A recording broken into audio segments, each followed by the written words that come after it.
go. See if it works this fucking time. If it doesn't work this time, then I'm out of luck because I ain't got no other live. I used to be able to go live on YouTube, but now you gotta like verify. Whatever, fuck them.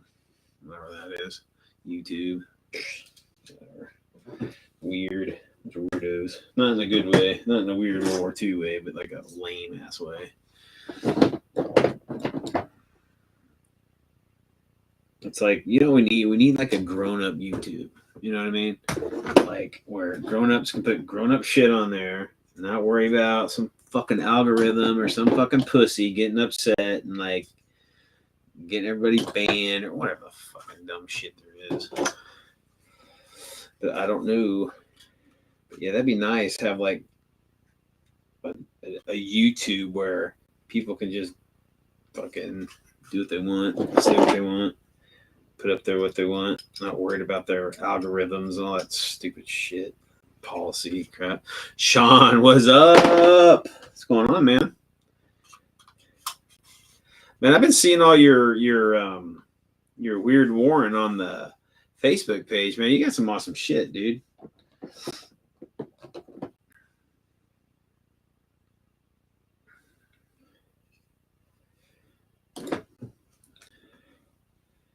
I am. It's just a rambling night tonight. I'm doing a little hobbying, doing a little rambling, bitching and moaning, you know. Hard day's work, come home, want to play with little toys, talk to my crew, see what the other weird war weirdos are doing in the world. What are you up to, man? Getting in some good gaming, building.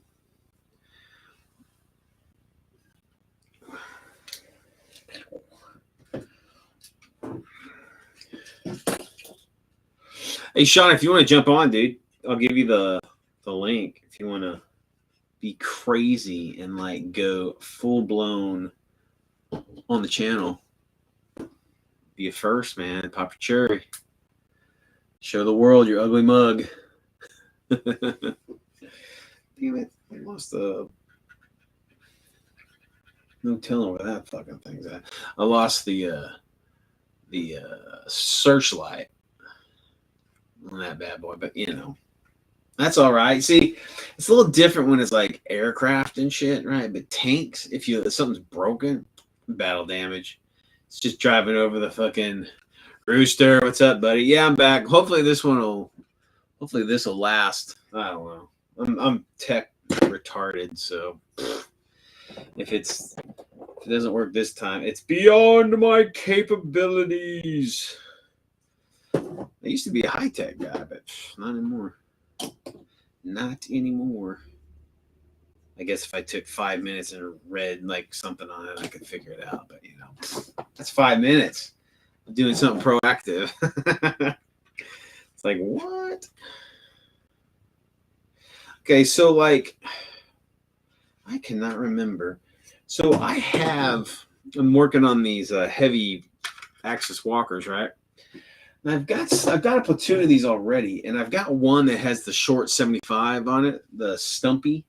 They call it a stummel, right? But I guess that in German that means stumpy or short, or you know. I think it's stumpy from what I remember. Let me get this. Oh my god, I'm getting old. I can barely get up. So this is what I need to do. I need to find. I can't remember. So here's the headquarters view. Here's the HQ's vehicle. All right, on George. What's up, dude? Yeah. So here's the commander's vehicle, right? It's got the short 75 on it. I cannot remember if this was its own kit or if I just did an upgrade on here. Like, I can't remember what I did. I don't know. I think maybe that's a special kit. I don't fucking know. In other words, I don't know if I need to like keep this thing open so I can like put something on it. Fuck, I don't know. All it is just this plate right here. You just take this plate off right here, and you just add, the superstructure and the cannon just kind of fits in its place. I don't remember. I have a kit. I can't remember if Dust did their own thing, because I can't remember if I bought a specific vehicle like this or like an upgrade. I don't know. But these are wicked fucking vehicles, man. Let me show you the size of them. So like there's there's two options, guys, on this heavy walker thing. So you got you got the one that has like the 222's turret on it. See? 222. I can't. Whatever. Anyway, it's got a 222 turret on it, right? And then you got the other one is like the one that I use. It's the I think it's the Cold Blitz AA cannon that was going to be on a Flak Panzer IV, but they never made them. But that's dual 30s, right? So it's like, why would I have a single 20 in an open turret where I could have an enclosed turret with dual 30s? Hello, I think they say in their 30s. So get my giant glasses on. Yeah, 30s. And then this one has, oh, this is like a Trent. Yeah, it's the same Trent. I don't know why they would even have that 20 mil.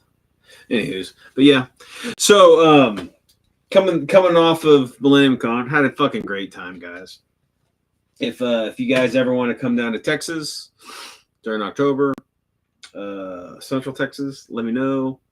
I'll, we'll coordinate and we'll do some gaming at Millennium fucking Con, because it's awesome. Guys, the best thing about that whole con, honestly, is that on Sundays at 10, they have a flea market. And we're talking, fuck. Just imagine like, those 30 millimeter cannons. Show them to you. Auto cannons. Look at that bad boy. That's a lot of firepower, man, because you're talking 30 millimeter, you're talking HE and AP. Those HEs making, I don't know about you guys, because we try to play realistic, right? So when we shoot this shit, it's like I'm telling people, is it HE or AP, right? And it's like, it's not just some bullets flying out and causing damage. They're fucking like, you're either going to liquefy them with a penetrator shot, or you're going to blow them to hell in an explosive 30 millimeter shell. So yeah, you want to see. So a lot of, okay. So, oh, you did the Pulpapalooza. Hell yeah, dude. How'd it go? Oh, dude, that's awesome. It was a shame because we were going to go, me and Mel had planned on going to the original Pulpapalooza last year. And we were going to just show up with like a surprise, right? But like the day fucking before, something, I can't remember what happened. I think our daughter got a ticket, or I don't know what the fuck. But we ended up throwing down a bunch of money, and the money that we were going to use for the trip, we didn't have it anymore, so we didn't go. But oh yeah, Dave is fucking, man. I tell you guys, if you don't know Dave of Pulp Alley, you're missing out on life. Okay, the guy is fucking great. He's been around forever. He's done a bunch of stuff. He has so much passion and love for his system, and just everybody around him. He is a great guy just to interact with, just to talk to, and definitely to game with. Him and his old lady, and hell, he's his brood of ever growing children. Man, those kids are growing up quick. It's awesome. It's good to see Dave getting out of the house. I know for a long time he wasn't doing any kind of cons or whatever, but it's good that he's got his own Pulpapalooza. That's awesome. It's not too far. I mean, Arizona, or was it I think it's Arizona, right, Sean? If it's either Arizona or New Mexico, I can't remember. Yeah, Bessie's great too, man. Great, and that's another thing about the Pulp Alley brand, right? It is full of awesome folks, man. Dave and Bessie, great fucking couple, great people, friendly. And another thing, they're really generous, right? And when I say generous, like they'll like, if you order something from them, they'll send you like, Pulp Alley cards. If you play with them on their Sunday show, they'll send you like, because me and Mel played them a couple times, and we got like New Mexico, okay, Albuquerque.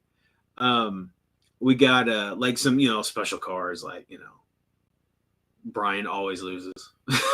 If you play this card or whatever it was. Just it's like little shit like that really make because listen, guys, you can invest your money in anybody or anything, and you invest your time in anybody and anything.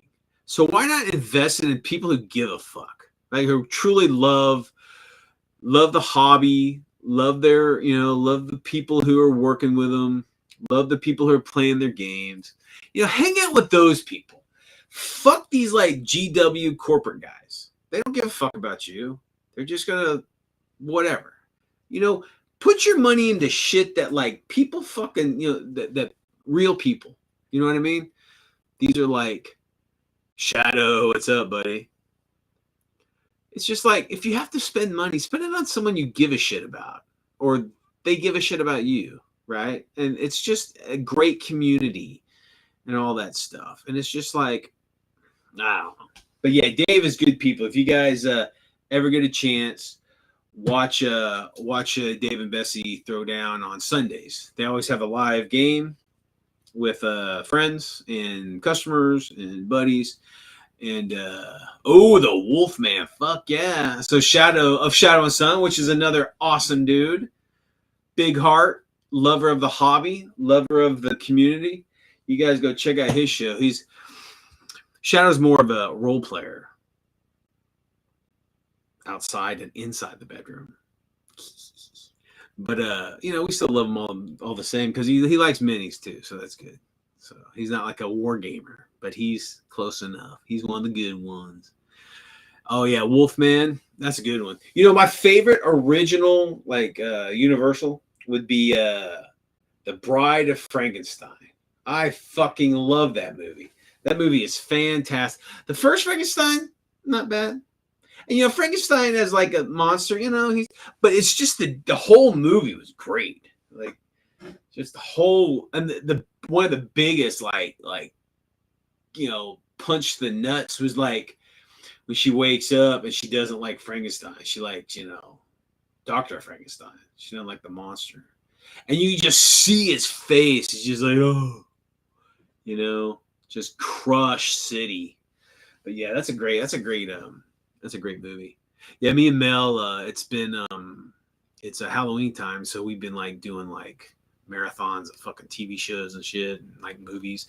We've been watching Erie, Indiana. Oh my god, I fucking love that show. That was a great television show back in the day. It was like a young teen. I want to say a young teen show, and it was like X-Files. It was actually before the X-Files, but it's kind of like an X-Files / Goosebumps kind of feel. But you know how Canadian and cheesy Goosebumps was. It's not like this. Erie, Indiana is really smart. The writing's really smart. The acting's really great. If you ever get a chance to watch it, yeah, watch it. It's really good. Oh, right on.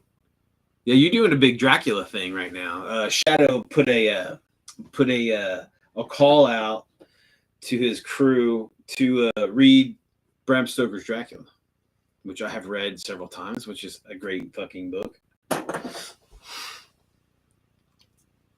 Oh, right on. You're like reviewing him? Like, are you doing like clips and stuff, or are you just like talking about it?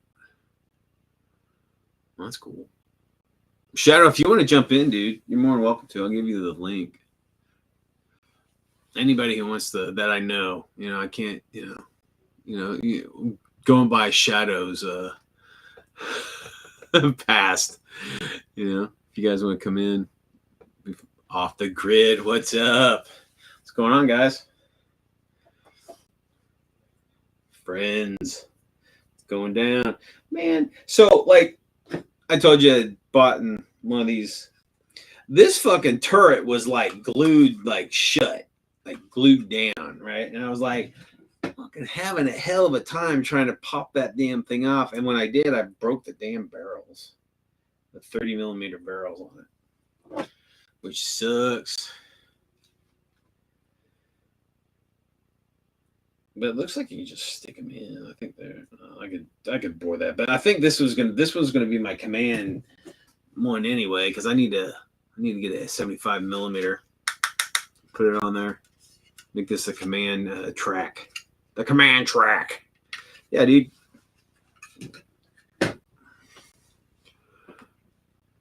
Let me hold on a second, Shadow. Let me shoot you that. Let me see. I got this laptop here. Hold on, guys. Hopefully that doesn't fucking hang up. What happened here? Hello? Hello, everybody. Let's break this damn thing. Hold on a second, guys. I'm having some.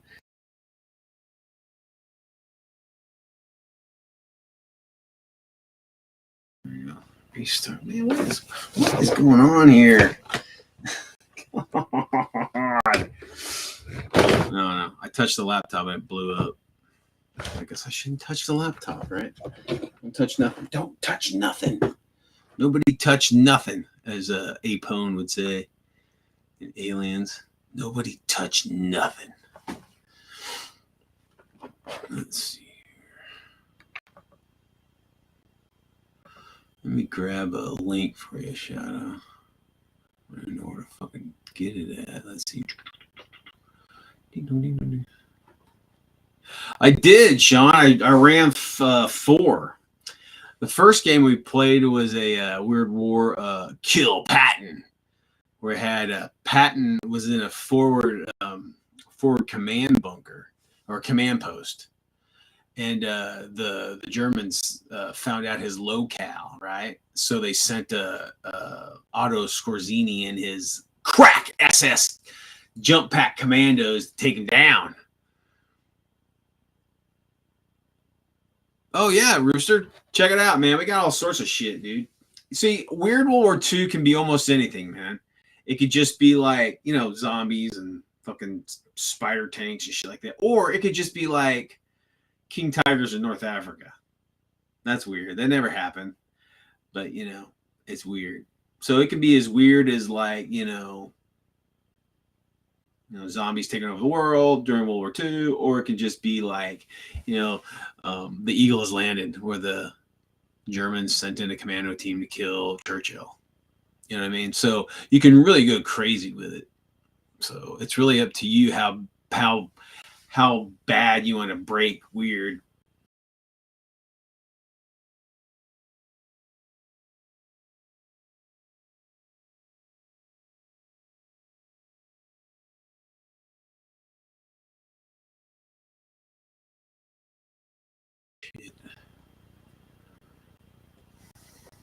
I don't know, guys. It's acting stupid again. It says something about a firewall.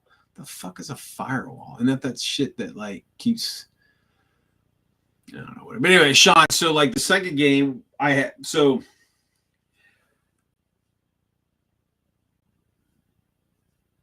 Damn, dude. Off grid, you've been busy, man. Shit.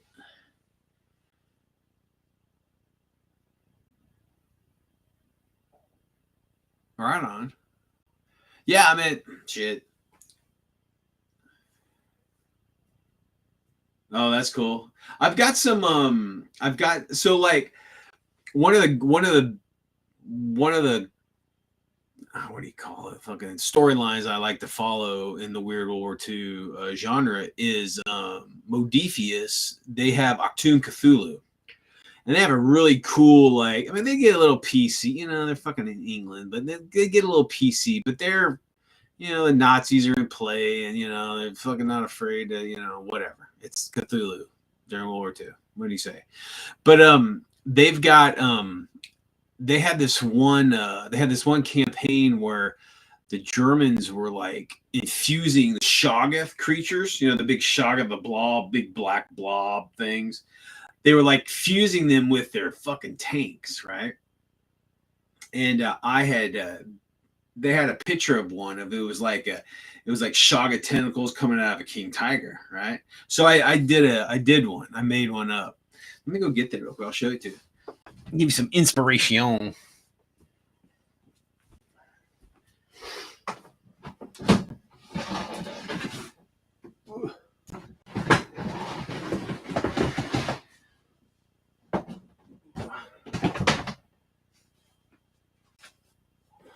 Yeah, so here we go.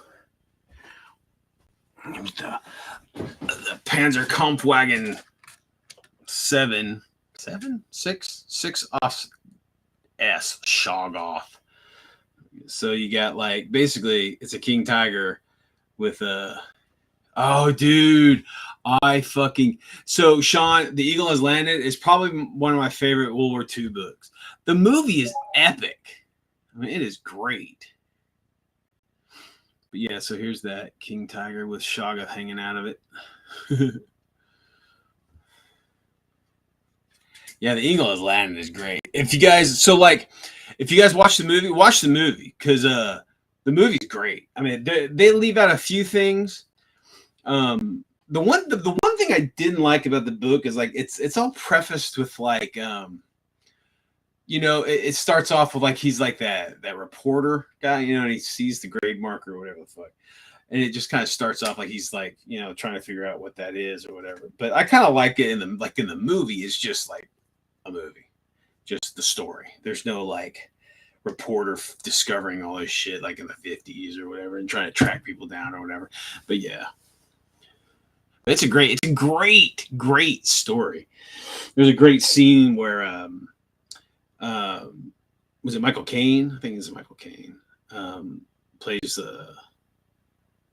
Steiner. Of course, it's always a Steiner, but he's like this badass, like paratrooper, Fallschirmjäger paratrooper guy. And there's a scene where the SS are like hunting down like an escaped Jew or whatever, right? And she runs into his arms, and he's like, what's the matter? What happened? And then like one of the guards like tries to grab her and like. He pushes her away, or Steiner pushes the German officer away, right? And then like the guards pull their guns, and then his whole Fallschirmjäger crew pull their fucking weapons. Like there's gonna be a fucking showdown between the SS and the fucking Fallschirmjäger on the train yard. It's a great scene. It's so great. Oh, think of hell yeah, dude. Rooster, what scale are you playing? Yeah, the train yard scene, Sean, that is epic. And even when like Treat Williams' character at towards the end, he like parlays with him. He's like, "You can't win." He's like, "Yeah, I know, but at least give me the chance to die how as a soldier or whatever." But yeah, just a great and it I guess if you're a nut, you say, "Oh, they're what do you call it like." Making the Germans nice or soft, whatever the fuck. I mean, dude, like in anything, you're gonna have crazy fucks, you're gonna have good people and bad people. And but Steiner, because he tried to stand up for that girl on the right situation, he gets like thrown into the fucking S boat suicide missions in the Gulf, or not the Gulf, but the Channel. So him and his Fallschirmjägers are slowly all dying off. Because they're all suicide missions, and they decide one last mission: take out Churchill. That's true. Hell, even in the Steiner in Peckinpah's Iron Cross, same thing. Steiner. That was Lee Marvin, I think. Right? Lee Marvin. I think it was Lee Marvin. The Steiner in that one. Yeah, he's like just he's been on the Eastern Front. Disillusioned as fuck, just trying to survive, just trying to do what needs to be done to keep his men alive. And you got these damn officers, trying to become heroes and bullshit. And he's like, at the end is great. He's just laughing. He's like, "Go get it. That's where the Iron Crosses grow." And was that Maximilian Schnell? I think is the grovelly fuck. Yeah. Paint stuff, right? Hell yeah, dude. Paint. That's it. You're gonna earn your cross. Man, that was a great movie. I'm a big Peckinpah fan, dude. Like the Wild Bunch. Oh, I fucking love the Wild Bunch, dude. He's like, let's go. The classic walk. The walk. That ending scene, that ending battle is epic. It's great. But yeah, so Sean, get back to it's true, man. Look, although I war game and I like read about tactics and all this shit, man, I'm a peace guy. I don't want anybody dying for fucking, that kind of shit, Let's just live and let live. But there's times when that's unachievable. So you gotta fight. So it's unfortunate. Oh hey Shadow, hold on a second, dude. Boink. Hold on this damn fucking left. Let me grab you a link real quick. Sean, if you want to jump in, dude, you're more than welcome to too. The Fever, what's up, dude? My Alaskan mate. What's going on, brother? Oh yeah, dude. If you can get Incursion, get it, man. It's a lot of fun. It's a lot of fun.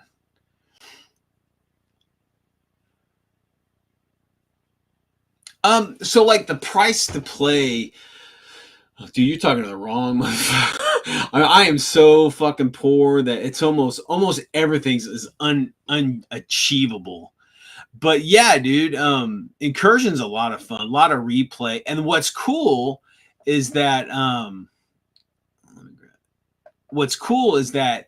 the minis are to scale to like everything else, right? So it's like I got all that what is it? Escape Stalingrad Z, right? From a Raybox. And unfortunately, this is what threw me off for a second, is that the minis are big. They're big. They're like, I want to say they're 135 scale. And but yeah, so me and Mel were talking today. We're like, fuck, why should I paint? I mean, it comes with standees and stuff, right? For the game. I'm sitting there, I'm like, why would I spend all the time to paint all these figures and they're out of scale to everything else I have, right? So I probably won't paint them. We'll probably just use the standees and the tokens instead of using the minis, because again, it's just like I have such a backlog to begin with. Oh shit, look who we got in the house. Shadow. How you been? What's up, brother? It's going down. Chilling like a supervillain. Hell yeah. Those are the best ones. So you've been watching some horror flicks, huh? Yep. For going on a week, I watched Creature from the Black Lagoon, Frankenstein, Wolfman, Dracula, Werewolf. The Creature is epic. Oh, dude, it's my favorite. It's my favorite. And Bombshell Minis has a freaking. I have it. Gilly? I have that mini. Yeah, I have that one. I just ordered it today along with the other four. So if you want, who is that? Uncle Vinny. He has a female creature. Yeah, no, that's what I was talking about. Gilly. Oh, okay. Bombshell Minis has Gilly. Okay, so it has both of them. Okay. I didn't know they had the other one. I couldn't. They had the monster, I think.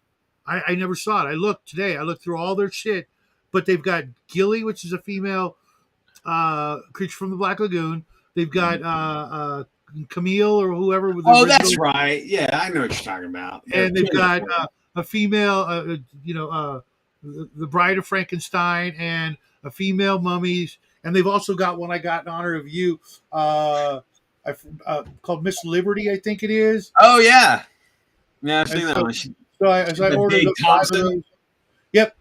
I love the Thompson.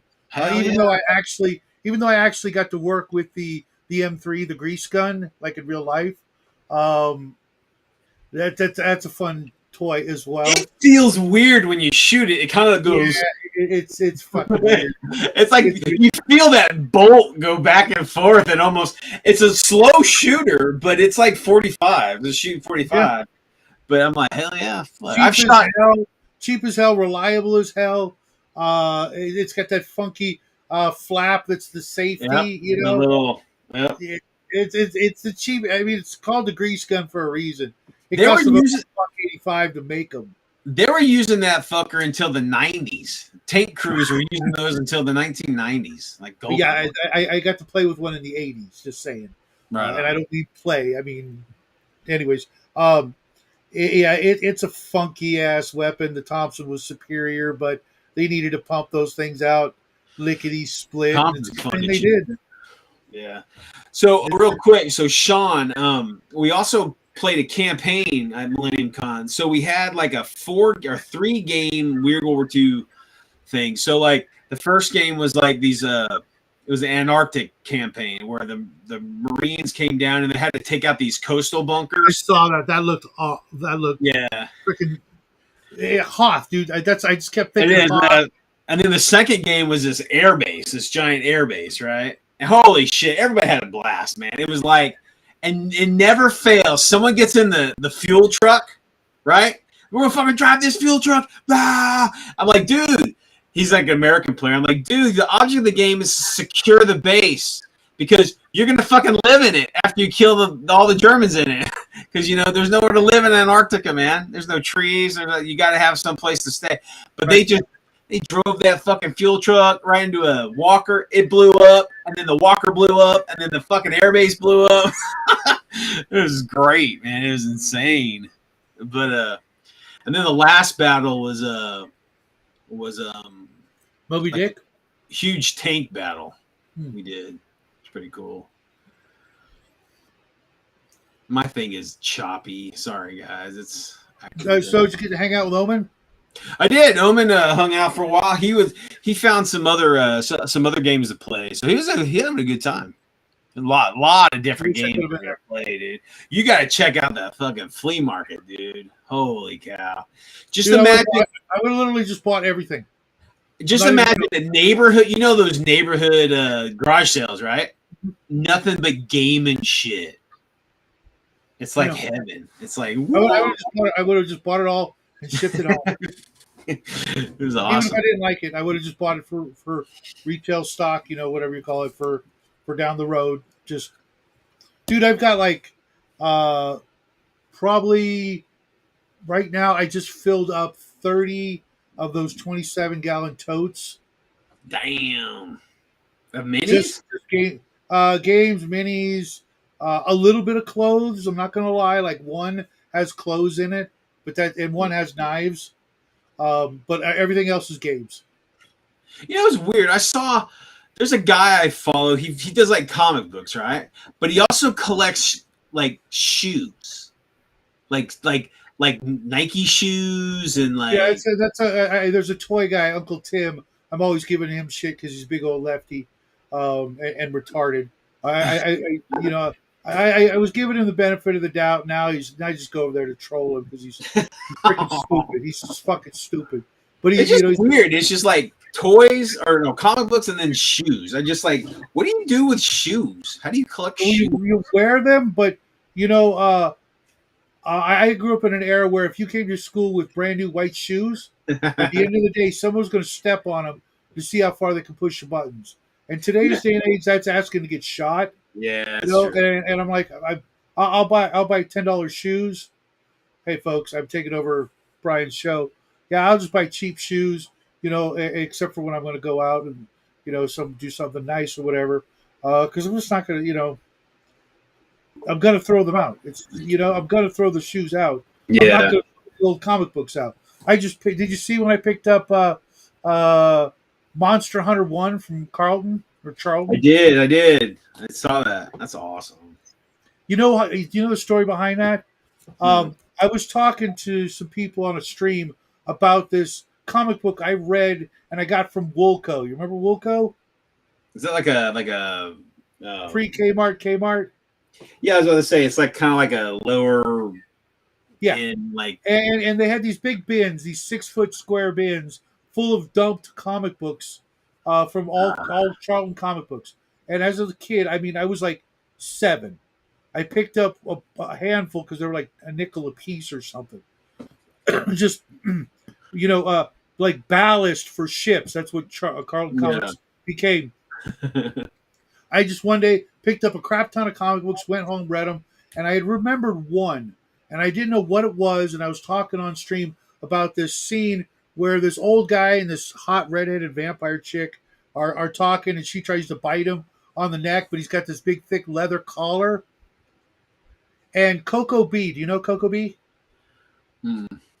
Well, he runs in our circles.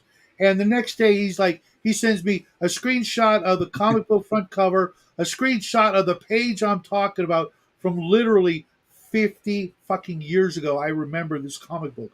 He got me hooked up with it, and I was able to find it in my actual collection. That's Uh, from that long ago. I've got, I'm 58.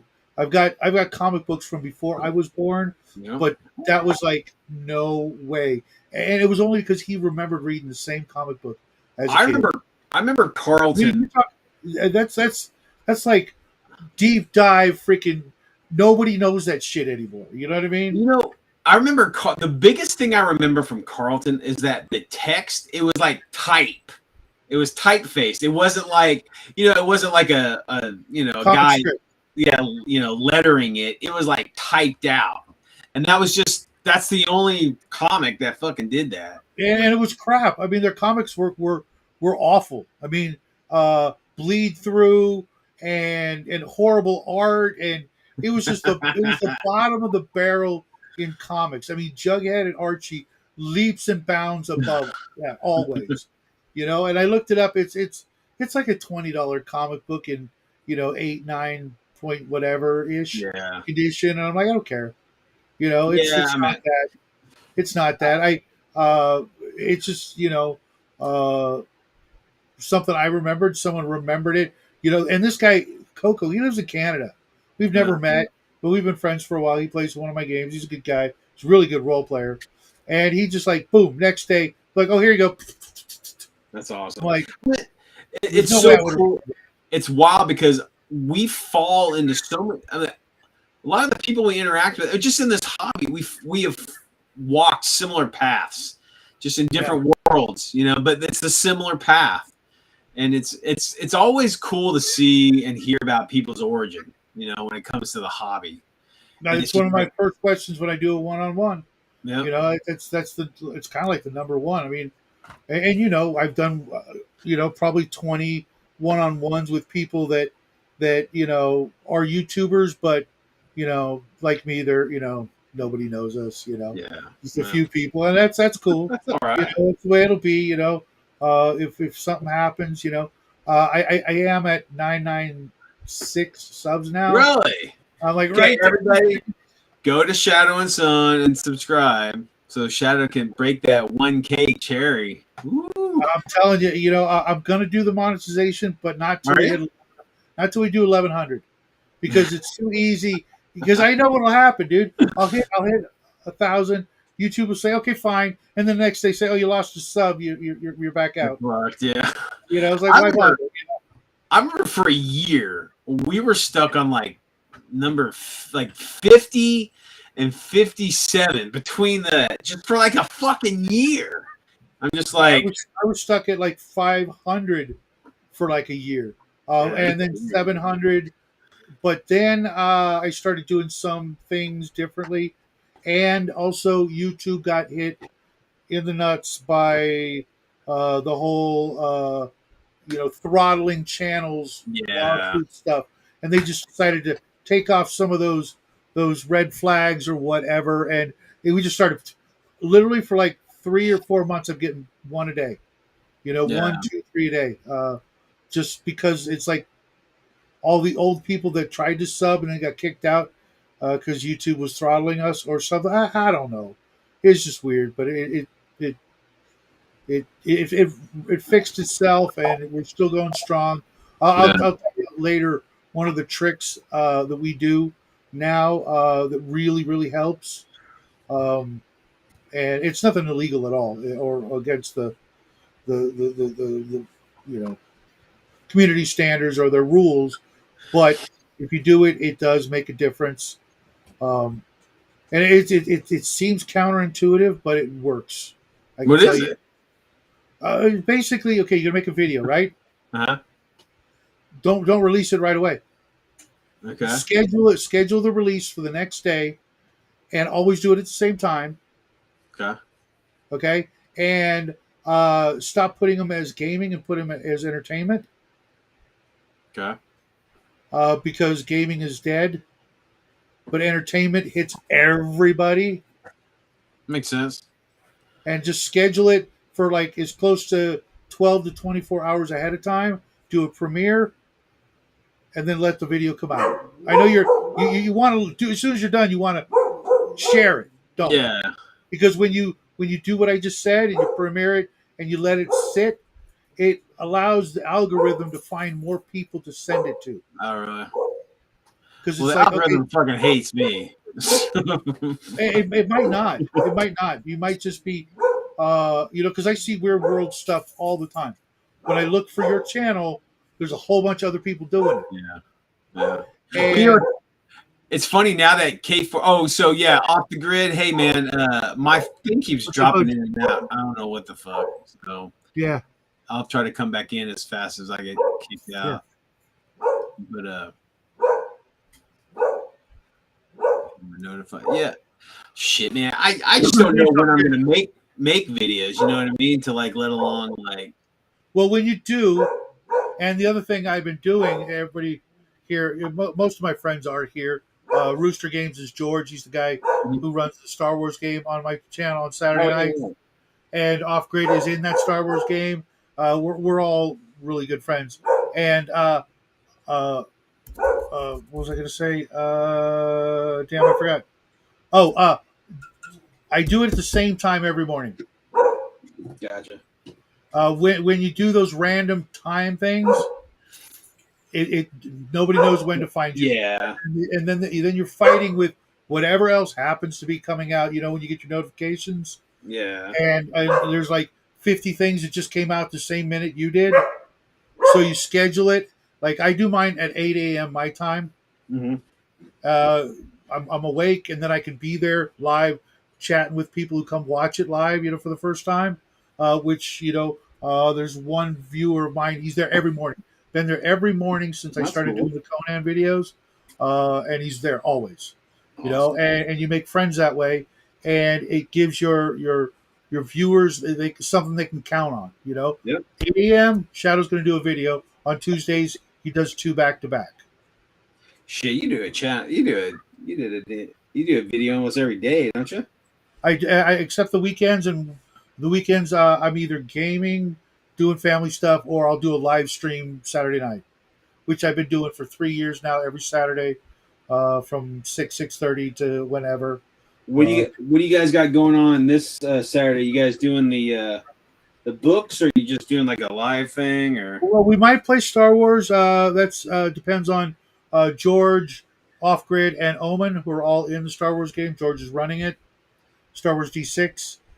If somebody can't make it, then we just either I take the night off, or we do a sci-fi shadow chat. And Omen's going to be going on vacation for like a month, so Nice. he's on a lot of my shows. So if he's not around, I'll do something else, or I'll take a break. Which since I'm doing, because I didn't used to do a video every day, Yeah. close, but it was like like 3 out of 7. Now I'm doing 6 out of 7, but 2 on Tuesdays, Monday through Friday, and then I don't usually do like short form videos. I'll do a Gotcha. live stream, or I'm playing a game, or now watching movies, because I found most of the Universal monster movies on Amazon Prime for free. I had to pay for That's cool. the Mummy, which sucked. It's another good mummy. I mean, other than the Summers, those are fucking great. Those are a lot of fun. What about Abbott and Costello, man?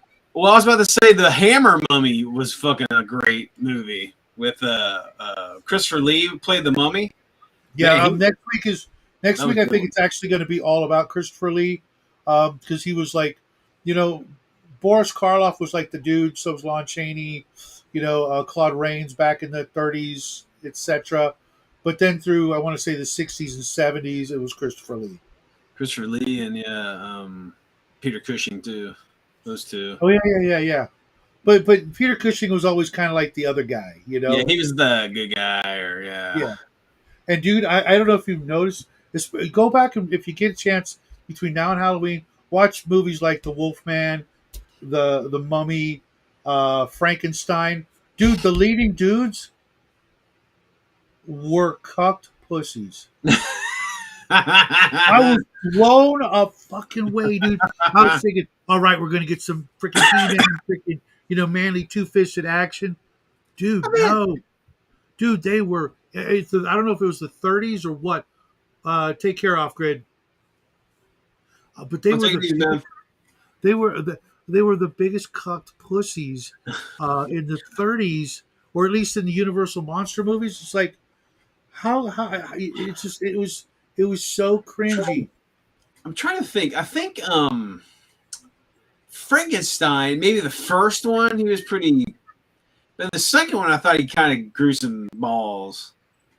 Dr. Frankenstein wasn't bad. He was just a psycho in a different way.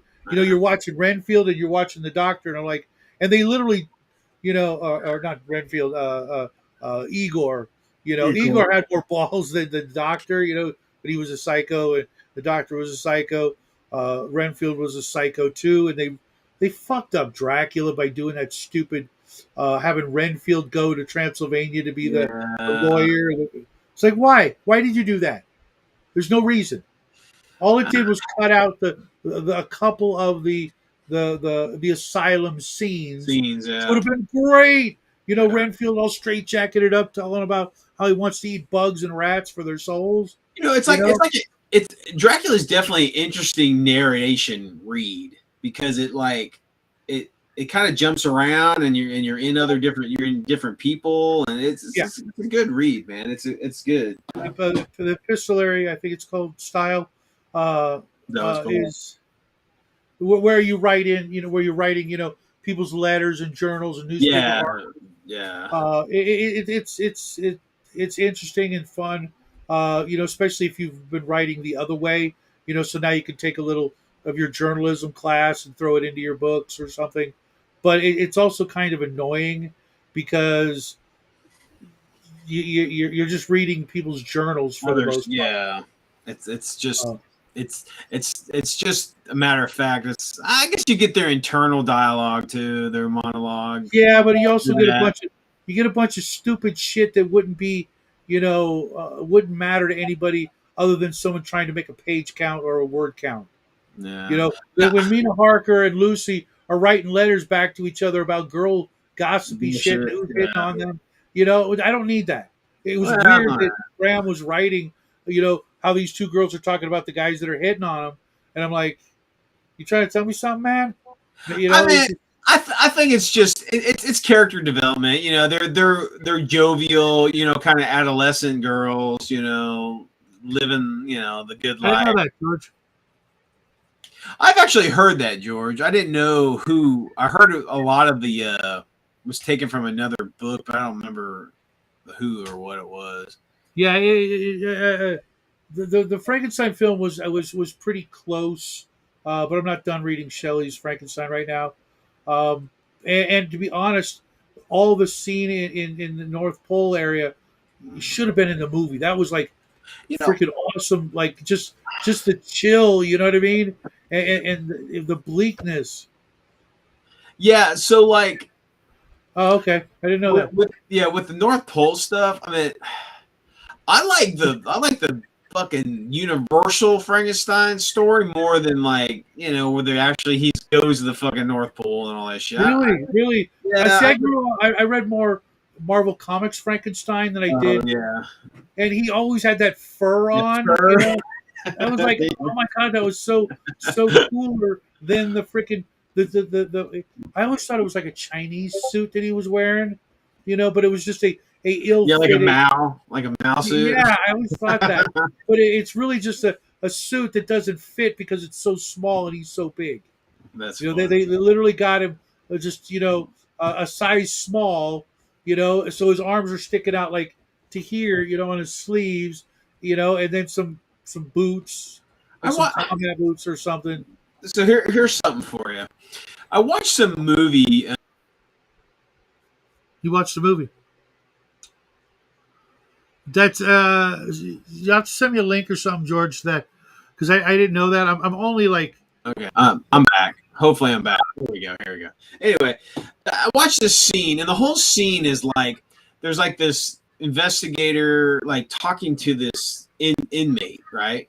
uh-huh. And he claims to be like one of the fallen angels, right? Okay. One of the original fallen angels, and he's talking about like why they want to ruin whatever the fuck, right?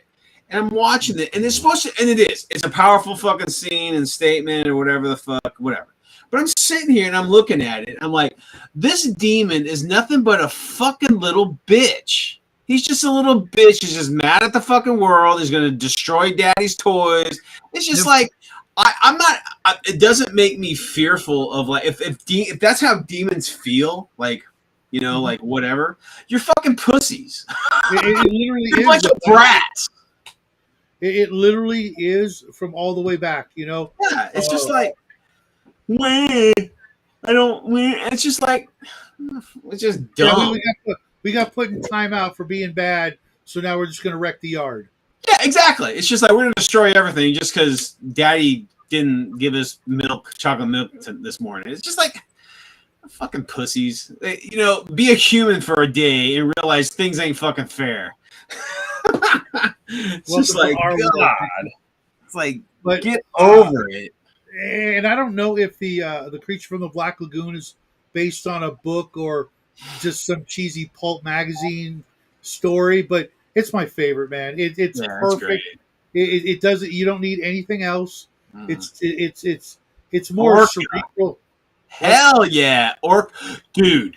When that was scary. When they fucking bring that orca on the deck and it gives birth, I was fucked for weeks as a kid. I saw that. I saw it in the theater too, man. I was like, holy shit. I don't know if I saw it before or after Jaws. I think it had to be after Jaws because I think it was after. Yeah, by a couple of years actually.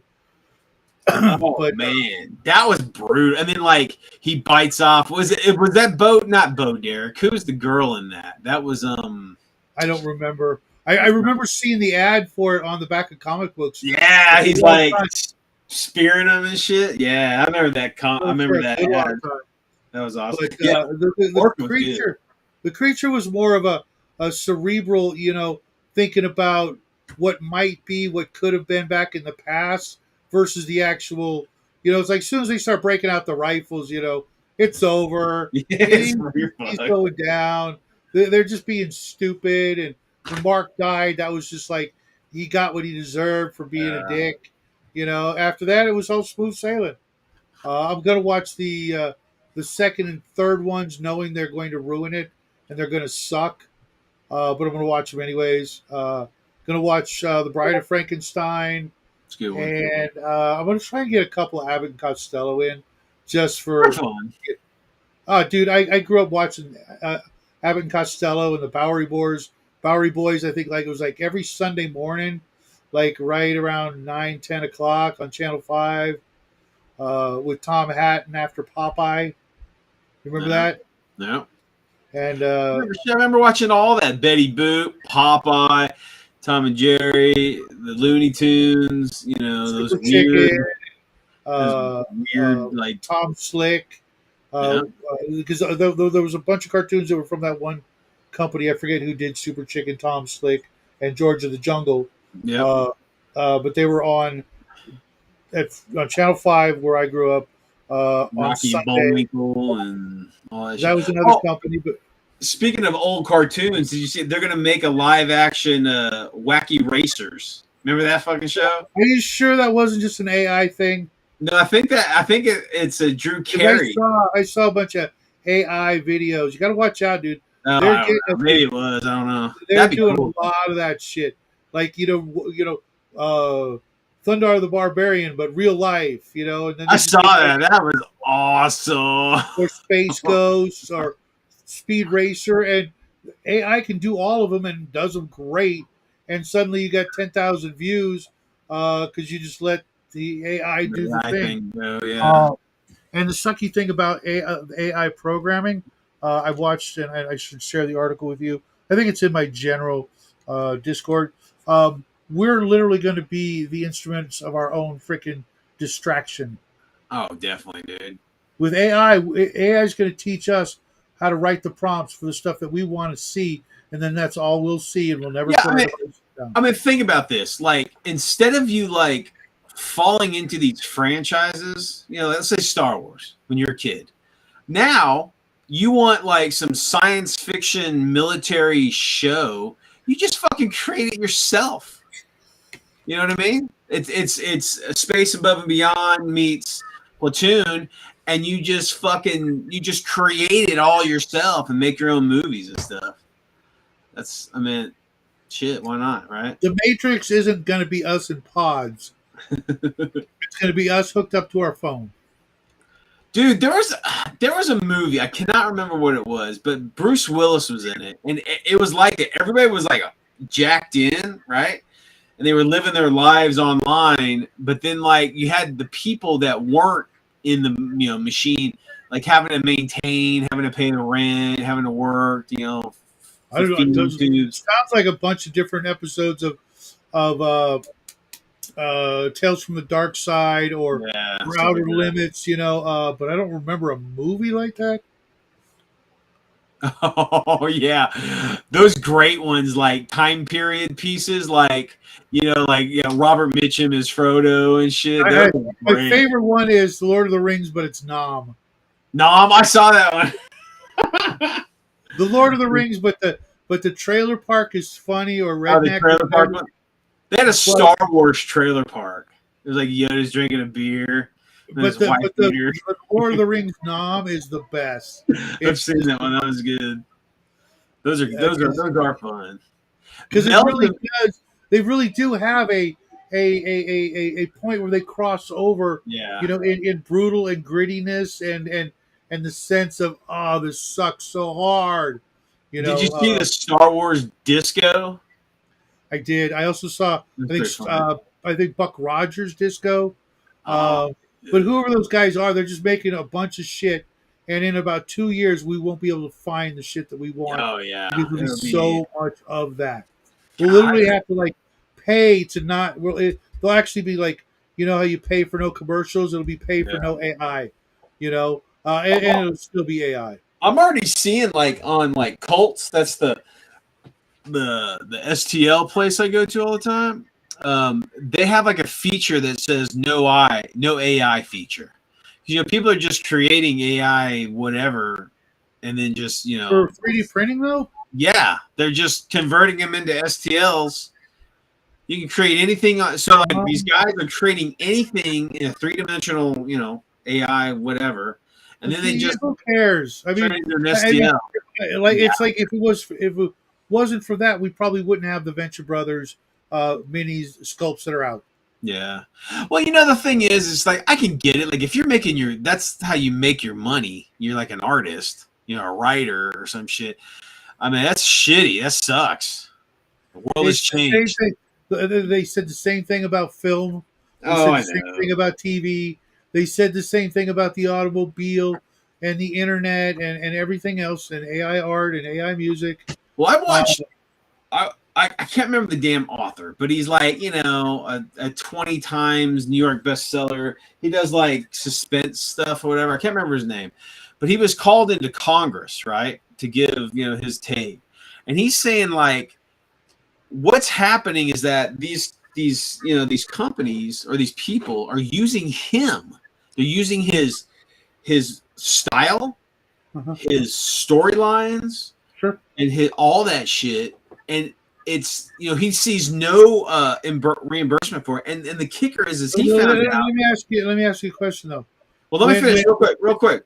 He also mentions that these companies, they're not even let's say Microsoft, they put Frankenstein up on their fucking AI so it can be used however, right?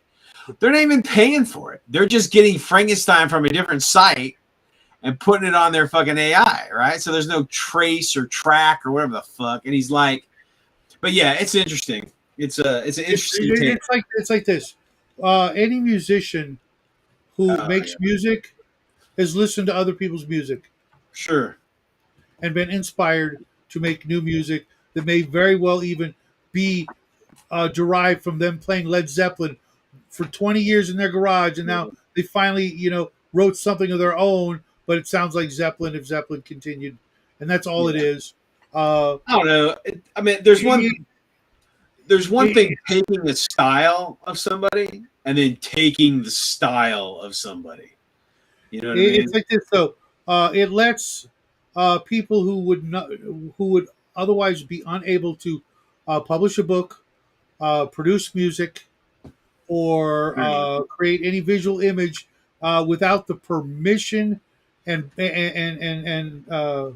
assistance, if you will. Like if you want to self-publish a book or self-publish a song, you can do all that now. If you want to make a movie, you don't need people's permission to do it now. Yeah. And in the old days, like publishing, you could send your book out to 100 publishers, and if they all turned you down, you just packed it up and Sure. didn't write.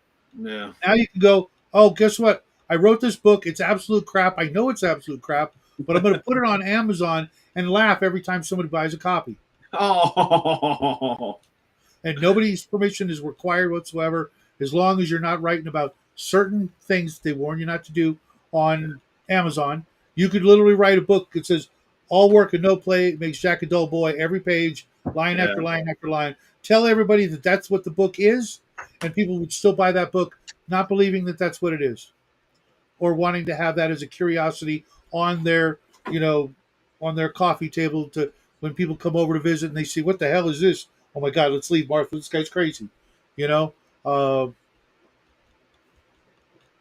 it's just breaking down those barriers that those big companies have had for those monopolies, those that gatekeeping, and now you just, No, it's true. I mean, it's a new thing. It's a new technology. It'll work itself out, or it like won't. Bear, the Gen X GM, right? Yeah. He's got his own radio station now with nothing but AI music for his superhero world, and he's got hundreds and hundreds of songs that he had AI make, and the average person probably wouldn't be able to figure it out that it's not real bands. Yeah. And it's all like, not all of it, but most of it's geared for his own superhero world, so he can Sure. play. He's got songs about his superheroes, songs about the villains. It's for him it's great. He always wanted to be a DJ. He was a DJ for a while. Now he gets to be a DJ and nobody can fire him. That's true. They can't tell him what to watch. He's having a blast. I don't have 10 songs yet that I like, but I do have 9. I'm very discriminating when it comes to taste in music, but he's having the time of his life doing that's it. cool. I mean, it's just like an instrument. You learn how to manipulate it, and you create your music. Same thing. Cool. AI is just another as long tool. as it's not used for murdering people or robbing people or whatever. Agreed. Then fucking let him have fun. It's not like he's going to suddenly be the number one thing. That now everybody that's not going to happen. And if it does, it'll be after he's dead. I mean, that would be great for him, but it would also change him. He turned into a big, pretentious, raging butthole. But let the people have fun, and if other people enjoy it as well, and it's not breaking any laws or things like that, then it just lets a lot of people be more creative, and we'll find, I think, that people will be doing more and more of that, to where the movie companies and the music companies are going to have to be a lot more. They're going to have to go back to some of the old originality instead of this, bullshit. Just rehashing the same shit. Yeah, they're going to have to really actually come up with some stuff that's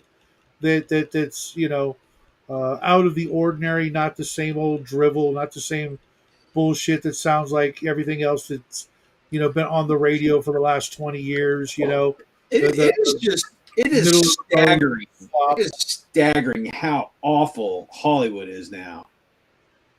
I mean, it is awful. Music too. It's completely lost all the great originality. It's just getting crasser and crasser, more vulgar, without any substance. We used to get great songs about things. Now we get great songs about people bragging. We don't get great songs about it, but we get songs bragging about themselves, Yeah. how awesome they are, and why you should buy their next, track or album or whatever. That's always, put me off. That's what I hated about rap in the beginning. It was just a bunch of people bragging on how gangster they are. That doesn't Yeah. impress me. I don't care. You saved anybody's life. You ran into a burning building and done something good for humanity. I Hell didn't think no. so. No. Oh wait, you're a detriment, and you're shooting people. Drive bys, and that's your biggest claim to fame. Oh, okay. Now I despise you. You know that whole. You know. You sound like a 58-year-old man there, Shadow. Yeah, I know. Old, you old Try- coot. I have my moments. It's all good. Yeah, I try to. I can't. I don't even know. I don't even listen to the radio anymore. I just listen to my CDs. So I'm still listening to music from like the 80s and 70s and Same 90s. here. Same here. More 70s, which is weird because I was like a really little kid. I was born in 67, so 77 I was 10, and I'm listening to stuff like from then where it's like adult, not adult material, but Yeah, yeah, adult situations and adult sure. points of view from when I wasn't an adult and should not even care. It's so far back in the past, Yeah. but I've been like, it's weird. It's like I'll get into these weird moods. I've been listening to Christopher Cross lately. I've listened to a bit of him. It's My pretty big good. one right now is America, Oh Dire yeah, Straits, America, Dire Straits, and what's that other one? I can't remember. What are you guys listening to out there in TV land?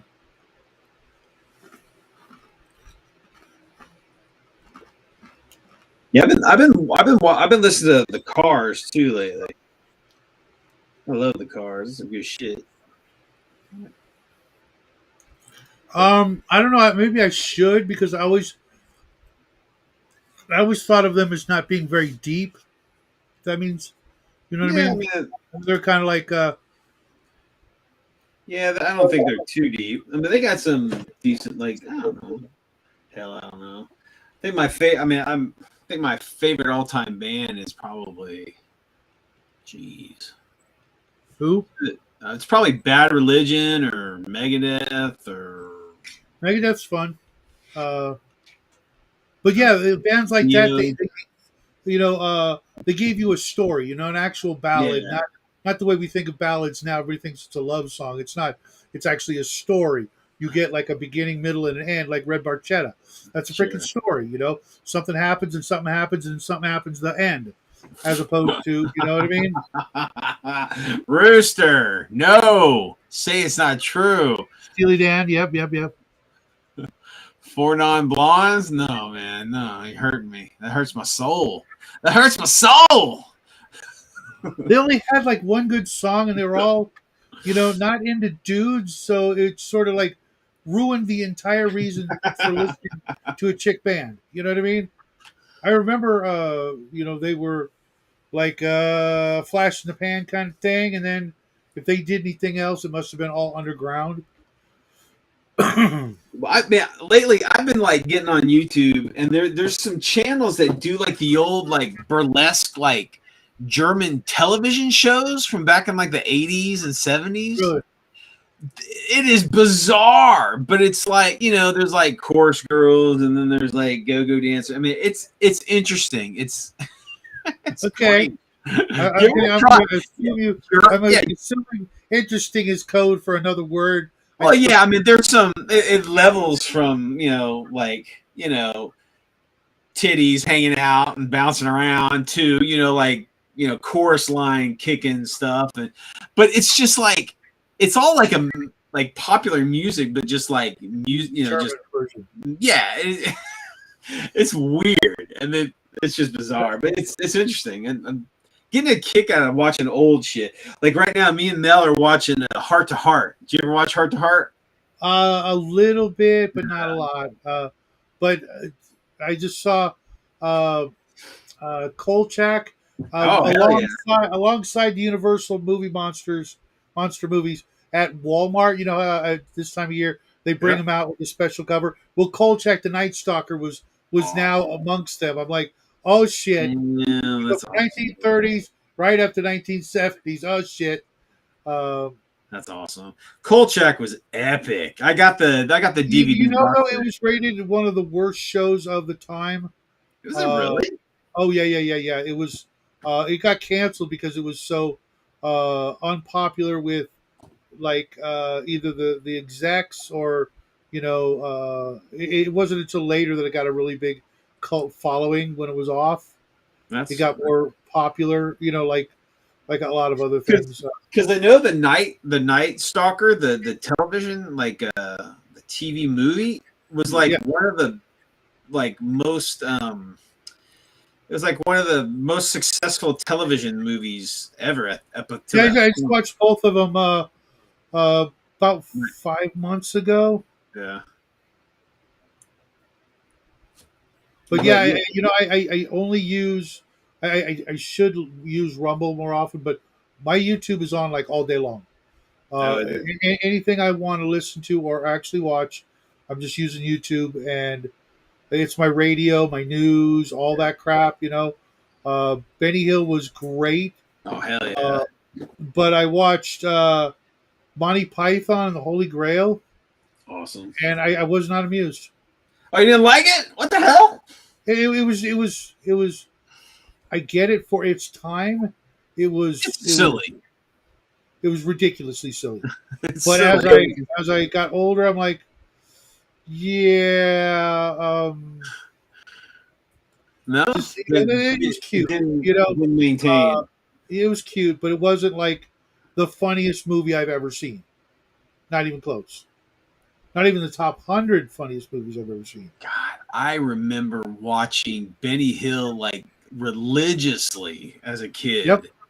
Just it was like on PBS or some shit, and I it was was like channel 13, I like, think, for us.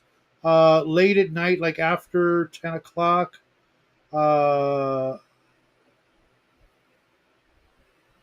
but yeah, Benny Hill was some good shit. I love some Benny Hill. Red Dwarf, obviously is still probably one of my top 5 television shows. what was that? Uh, Red Dwarf. Oh yeah. Oh my God. We were just talking about that yesterday, the day before. It's literally one of the best sci-fi It television really shows is. of all time. At The least the season writing, 4, the writing is top fucking notch. Comedy, it's top notch. sublime. It is. It's fantastic. And I would say it's in my top 5. I think my favorite all time show is Magnum PI. Okay. That's my favorite television show. And then Breaking Bad. Mhm. And then Agreed, George. Kolchak, Red I Dwarf. think for me, probably still Firefly, Babylon 5, Red Dwarf. And then I put like animated stuff in a completely different category because Gotcha. while it's similar, it's not the same and deserves its own category. So growing up, my fucking older brothers would do that shit to me all the time. They just go, they'd pat me on the head like fucking Benny Hill did to that old dude. It's all the fucking time, man. It's hilarious. But yeah, good stuff. Good stuff. The Brits, I mean, I tell you, the Brits make some good shit. Oh, absolutely. Monty Python's Flying Circus, I thought, was actually funnier than the Holy Grail. I mean, I think it's the same comedy. Yeah, but with the Flying Circus, you got stuff that was a little more edgy, Yeah. and it was just one little thing. They weren't trying to drag this punchline on for an hour and a half. Yeah. You know, Yeah. I remember the ending. spam. You Yeah, I have to know, admit, the ending of Holy Grail is a letdown. it's just like Everybody gets arrested and shit. Yeah, that was a letdown. Especially as a kid, I'm like, what the fuck happened? it was the same with was it Blazing Saddles or the other Well, I movie? fucking love Blazing Saddles. That was Oh fuck! hilarious. Tell me about it. That movie is one of the funniest movies ever. Epic. I mean, yeah, It's, Mel Brooks, motherfucker's still kicking. That guy is still kicking. I saw him like 2 weeks ago. I'm like, holy crap! He's like 100 million years old. He's fucking awesome. Yeah, his stuff was great. Did you hear they're Kind gonna of make like the George Burns of our generation. Oh yeah, yeah. George Burns, dude, that guy lived forever too. Jeez. He smoked like a damn chimney all day. Yeah, he smoked a cigar every day, at least one day. I think I remember. Oh, I remember someone asked, Ernest Borgnine, right? Awesome, fucking love that motherfucker. They ask you, he's like he lived to. I think he almost lived to his 100. I think he was in his 90s when he died. And they asked, so how do you keep alive? He's like, oh, I jerk off once a day. That's what he said. I just jerk it, and it makes me so happy. And it keeps me alive. Yeah, I would have never guessed he was gay. All those years ago when. No, he wasn't gay. Ernest Borgnine? No. I think so. What? No. Pretty sure. He was gay, like happy. Him and Pops Cartwright. What? Oh yeah. Tom Cartwright was gay. Commander Adama. It's Hollywood, whatever. Fuck it. Hey, dude, Rock Hudson. Great actor. Yeah. Oh, absolutely. Fantastic. Until he did that. Until he did what? Ironside. Was that him? No, that was like the TV show Ironside. Yeah. No, that's oh god. That's I can't remember, but that wasn't Hudson. Oh, okay. It's funny too because I'll tell you a story about Rock Hudson if I haven't already, not on camera. But Ironside only made it like 13, 14 episodes before it was canceled. Was that the one where he's in a wheelchair, right? Yep. He's like a detective and shit. Yep. That's it. Nobody wanted to see that shit. Huh. Maybe it was a little bit more than that, but I was watching this YouTube thing on like the worst shows of 1970X, right? Uh-huh. So Raymond Burr played Ironside, and it was 8 seasons. It was 8 seasons, 67 to 75. Okay, I must be thinking of another show because there was like the top 10 worst shows of whatever year that was, and it might have been the fact that the last year, when it got canceled, that it was just nobody wanted to see any more of it. Yeah, that was the way it was. A lot of shows throughout the years that when you look at the 10 worst shows of each year, you get shit like that where people are just like. I think I know what you're talking about. It's not Ironside. It's like an old guy, right, playing a detective. Like he's really fucking old. Is that the one? No, I think it was the last season of Ironside. Oh, okay. It was like one of the worst shows of that particular year. Jeez. and I realized while watching that show that I had a freaking mad old crush for Karen Valentine. Karen Valentine. And I can't even remember what the hell she was in, but as soon as I saw her, I went, "Oh my god, my girlfriend." Let me look her up. I mean, I was like, 8, but I think she looked like my kindergarten teacher or something. Oh yeah, I know what you're talking about. She's a cutie. Yeah, she's a cutie. She was in a bunch of weird, goofy chick stuff, here and there. And I'm like, oh my god, because she was in a show I think called Karen during that year, and nobody cared. Yeah, I guess. Yeah, her big thing was Room 222. Never even heard of that. Room 222, really? Yeah. Oh my god, that was like as big as the Mod Squad back then. Really? Yeah, it's like 69 to 74. And then she did. Yeah, that was the big hip, college sort of drama. Gotcha. Yeah, she's a cutie. She got a cute smile. Yeah. Cute smile. I mean, it's nice rack, folks. For those of you watching this later. Gilbert Godfrey talking about Cesar Romero's gay exploit. Oh my god, fucking Gilbert Godfrey is so funny. Just, I remember, Well, he I remember, was. I I could not stop. Have you ever seen the Sharknadoes? The Really? Sharknado movies? He was in like the last one, right? And he's in the tornado and he sees this cow fly by, right? He's like, "It's a cow-nado!" It's fucking hilarious, man. So funny. Karen Valentine was from your area, huh? Right on. That's Cal. Cal, what's up, buddy? Yeah, I'm trying to think. You know, I used to live next to oh god, what was his fucking name? He was the black country singer, real popular in the 70s. Oh, I know who you're talking about, but the name escapes me. Jeez, he was my fucking neighbor. He was a cool dude. I think that's not the only famous person I've like lived close to that I know about, at least. But yeah, I've known and met and been around a lot of famous people. well, hell, you're right in the middle of everybody. You know, that's where everybody's at. Yeah. Well, and so you worked got with and alongside. So you got a fucking warlord shirt on, right? Who do you think would have made? Oh, that's a badass shirt, dude. Who would have made a great warlord? I've got another one on the way. I used to know a guy, but he was really short, but he looked like him. Charlie Pride. That's it. You got it, Cal. Charlie Pride. Yeah. Yep. Honestly, a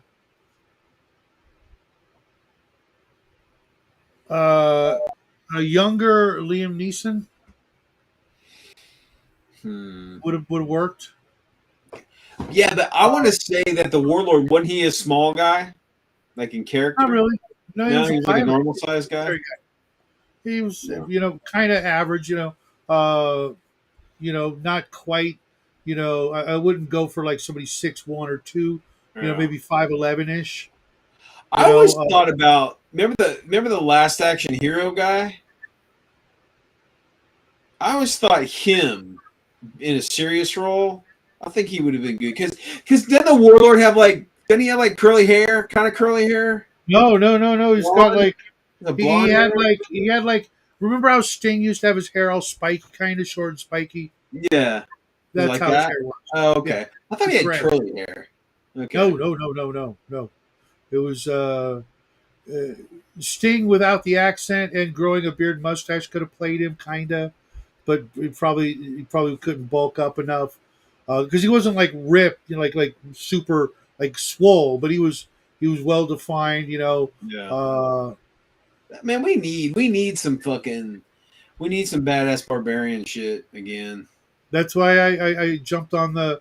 I did the Sumerian September, took a break for October, and next month I'm doing Atlantean Autumn to do. I got the Cull movie coming in. I've got some of the new Conan and the Atlantean comic book coming in, and I'm going to do some Ancient Aliens and some Plato and other stuff. I'm not going to touch too much on the Edgar Casey and the weird woo-woo psychic shit. The extent of Atlantis in reference in antiquity is like a sentence. I know. Like a fucking sentence long. I think it was Plato, wasn't it? It was in the Timaeus and the Critias. I'm going to be reading those next month and going over the original source because that's it. There's nothing that we have that goes, and that's supposedly from an older story, but that older story does not exist in any form other than as mentioned in Plato's work.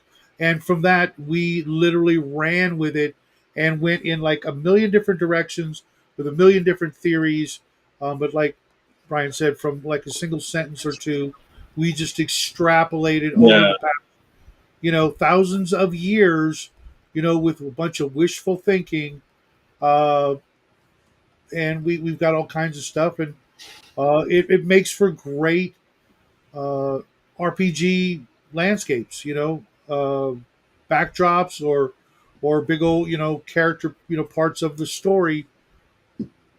Why the hell not? And I loved Cull. I kind of liked Cull more than Conan in a way Yeah. because the Snake Men and the, the that adversary that could, you know, trick you, the pre V aliens, Yeah. and Serpent Men, Lizard People, that whole thing is just such a great adversary. Did they ever make a Cole like movie? Yeah, Kevin Sorbo. Oh, that's right. I like Kevin Sorbo. I mean, He's a great guy. I thought it was fun. I mean, me and Mel watched all the Hercules movies. I mean, they're cheesy as fuck, but they're I fun. never watched the shows, but uh, I what I know of him, uh, He he's a was great great guy, in and Andromeda. it's also got Tia Carrera in it as the bad girl. So I'm there. Mhm. I'm just there. Like Tia Carrera. Yeah. Who doesn't? Oh no. Singer Donovan. Okay. See, you have to like I have to go look at that too as well because uh, if I'm going to try to milk a month out of a anorexic theme like that, because I did not like Stargate Atlantis. I did not like You the know, TV show Stargate. I watched the movie. The movie was Wow, good, yeah, the movie was great. but I The never movie got was into the great. TV show either. Give it a try, Rooster. Andromeda's good. It's fun. It's a good flick. And Yeah, that one, it was weird when it did the changeover thing, but it was yeah. still, it was like we need more obscure. Like I've been trying to watch UFO lately. Oh After yeah, the '60s after I one. watched after I watched Blake Seven, I had to go, and it's Like like when I sit down to watch UFO, it's like 11:30, and I haven't made it through the first fall episode asleep. yet, Yeah. but I've watched the first episode like 7 times, but I haven't made it to the end yet. Well, But I is that? love that whole look, and Yeah. then I found out that he when they canceled it, he got to retell the story, but with Space 1999. I'm like, Yep. I'm not seeing it, but okay, I'll I give you some. know I don't see that correlation too, but that's what they said that Space 1999 was going to be the next season, but then they just created its own thing. Yeah, because they wanted to. Somebody who didn't like him wanted to cancel it. Uh, the idea of Nietzscheans, yeah, is kind of, I don't know. But I'm gonna try to watch both of those, and there's a whole bunch of, like, you've probably seen Planet of the Vampires, right? Oh yeah, they're the original one, Yeah. black and white. Yeah. No, not black and white. There's color. Their spacesuits were like Oh yeah, black yeah, and yeah. yellow. I've seen But I it. was watching a bunch of videos that talks about those old obscure things, and I'm like, okay, now I got a list of stuff to ask Brian about because I know he's seen this shit, and he can tell me, was it good, was it bad, waste of my time, like. It's not Uh, good. Planet of the Vampires. It's not good. it, but supposedly it was like very inspirational for the movie Alien. Oh really? Interesting. I mean, I love Dan O'Bannon. That's my boy. He wrote and, Alien. but that just proves my point. You'd have never guessed, So going back deeper and deeper into the old cool shit, or even the old obscure shit that wasn't cool, it was just eh. You Yeah. never know what spark it's going to ignite for creativity when we're doing our games or writing a story or whatever in this hobby. Because looking out present day, there's no inspiration other than Oh, no. what to avoid. You know what I Dude, the mean? 2000s have sucked. This new millennium has blown. Sorry, millennials, but your millennium sucks. God, Yeah. it's been a bummer. The whole fucking so far 25 years of Yeah. Snort City. Well, I mean, I got some good times with my boy. I mean, yeah, don't get me wrong, but I mean, But we weren't looking outdoors. We were looking in our backyard, in our house, and stuff like that. And when we did look outdoors, it was the desert, and we were just looking at Mother Nature and stuff. Uh, so it wasn't. We weren't seeing a lot of that stuff for 10 years or so, and then when we started looking around, it's like, oh, we need to be careful, don't we? Yeah, we do. Yeah, we do, sport. Because there's some crazy motherfuckers out there who just uh, get all of their thinking done for them through the screen, and uh, I like to use it just to be able, like, I probably told you this before, but I got to watch Black Hole for the first time as an because I read the book like 6 times and I still couldn't understand the ending. I kept rereading it, trying to understand the ending of the book, the paperback book of the Black Hole, the Disney movie. But then I watched the movie and I went, "Oh, okay, I got it." It was like oh yeah. that easy.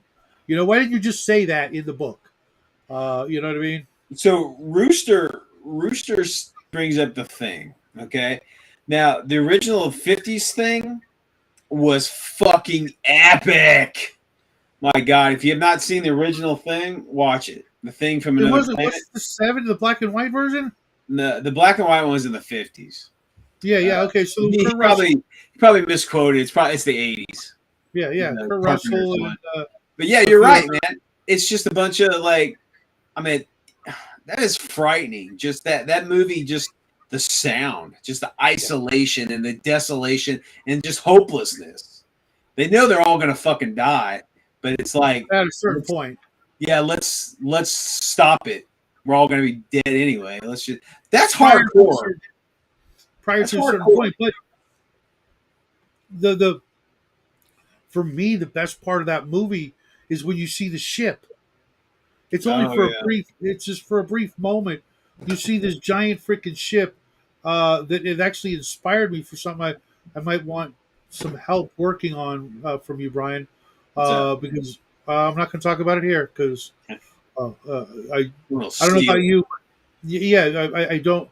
I came up with an idea that I think could go somewhere really really big because no one's done it yet, and we're running out of those big ideas, in our hobby and in Yeah. our world. The next big idea, nobody's thinking this, and you are one of those key people that I met that know a lot about certain shit. You know, Uh-oh. and it's all G rated, but you'd love it. Gee, holy cow. Okay. Okay, PG. Okay, there we go. PG-13? Yeah. More for blood and gore, not the sex stuff. That's not really necessary for the story. You know what I mean? But I think you'll It's so dig it. so let's talk about that, Shadow. Let's talk about that. Let's talk about Okay. sex. Let's talk about sex and violence, okay? Okay. It's funny. And this is me. I'm a big sex guy. I whatever. But the thing is, it's like in our world that we live in, it's so okay to chop people's heads off, gouge out their fucking eyeballs, eat their flesh. But my God, if you show a tit, it's beyond the pale. We have got to get beyond that shit. We got to embrace it all. Um, well, here's the thing. Uh, a younger me totally gets that, Yeah. but the older me is wondering where it all started and why it happened and why it ever became a thing, instead of the way it is. You know what I mean? Why did people back in the old days make that a thing that you can't just have out in the open? Mind you, all kinds of places around the world, it was just fine. Nobody gave two shits. You know what I mean? I But think now, I'm starting to look at it with a certain group of people trying to hang out here and other places everywhere, and they can't go anywhere without doing really horrible things to women. I'm wondering if that's why. I It mean, wasn't, and not saying it was just them, but people in general couldn't see that shit like all day. You got titties in your face all day. and Eventually, they not grab, like You're going to do something. react in a negative way. I think you really hit the nail on the head right there. I think a lot of it is what would you call it? Jealousy. I think, or just not being able to control oneself. or just like immature. I think a lot of people I don't know that it was immature. It's just can't that process it. once those certain things start going in your head and down below, they can, like a drug, they can literally make you do shit that you would never do otherwise. Yeah, And but you know what? if you cut that off, so it's not like in your face, because also the people that have those problems have one thing in common: double digit IQs.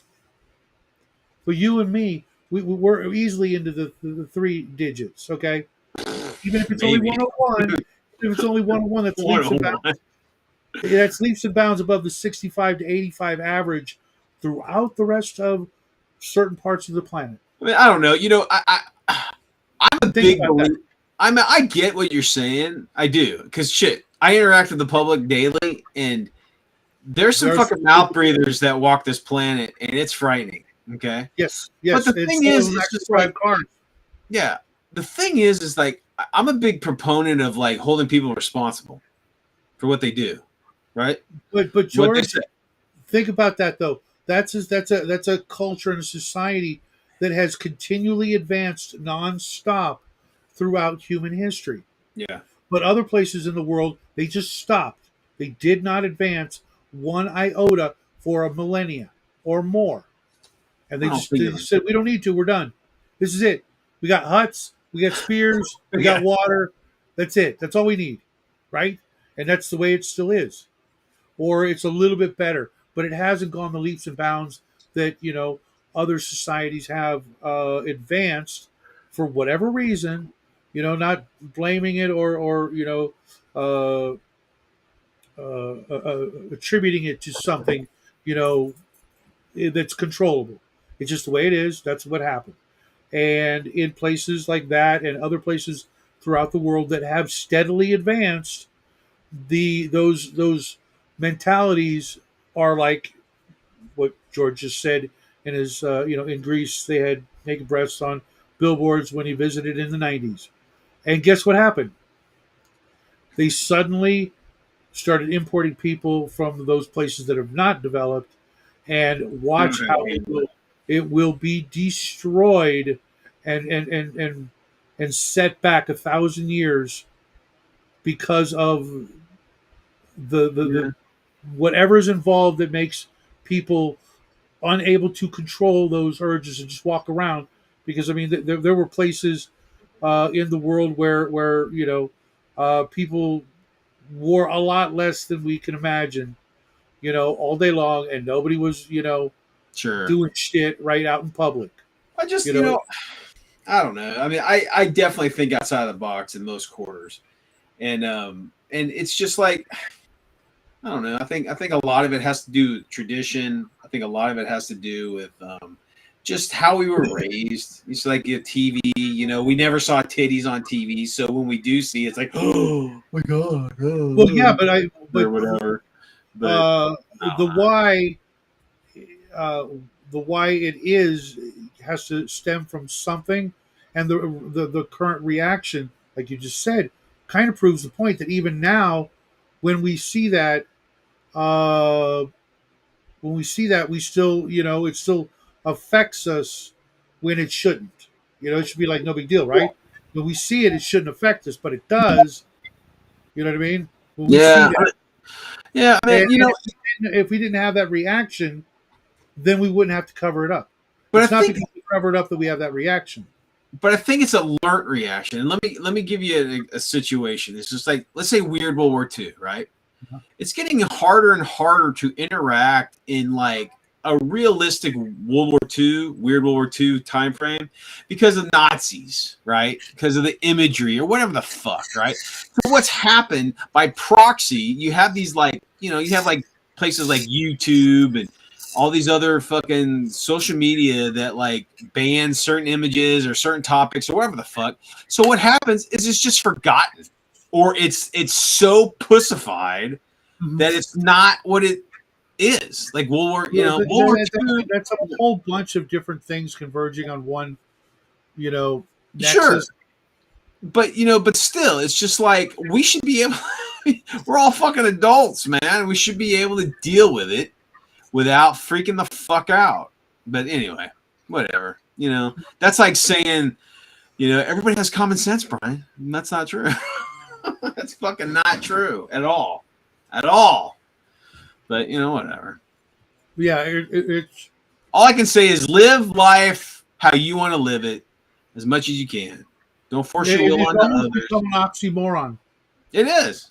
Sure. It's no longer common and it no longer makes sense. it's true, dude.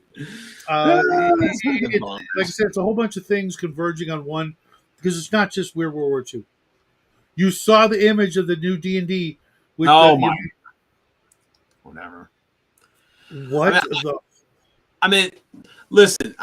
If you're into that lifestyle, that is fine. There's nothing wrong with that. But me saying that, is that D&D? Is that D&D?